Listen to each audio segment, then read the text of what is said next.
In 1902, the deal the UMW had made with coal mine operators was expiring, and the new president, Theodore Roosevelt, could see the problems spiraling all around him. The miners felt they were being treated as little more than, quote, sharecroppers, unquote. Mine operators felt their company towns and the meager wages paid to their employees were highly acceptable. The impasse was impossible to surmount, and a region-wide strike was called for early June 1902.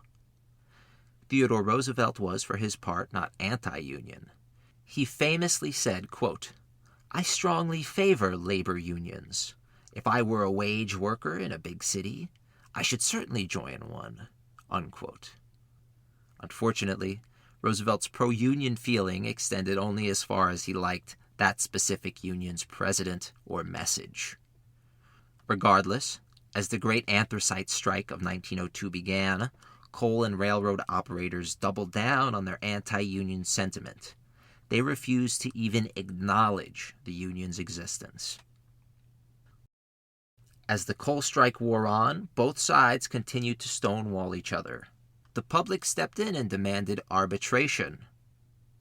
Roosevelt feared his new presidency would flounder into social war and coal riots immediately.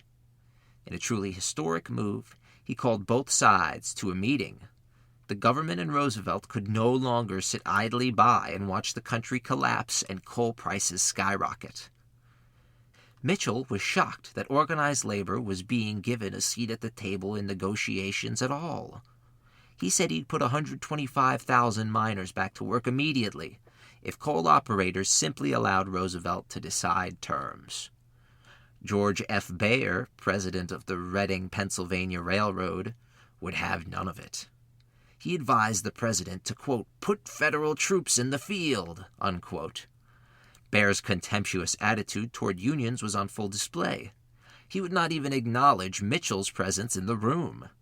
Roosevelt was highly irritated by Bayer's complete and utter arrogance, saying later, quote, "If it wasn't for the high office I hold, I would have taken him by the seat of the breeches and the nape of the neck and chucked him out of the window," unquote. I would give a rather large sum of money to see such a scene.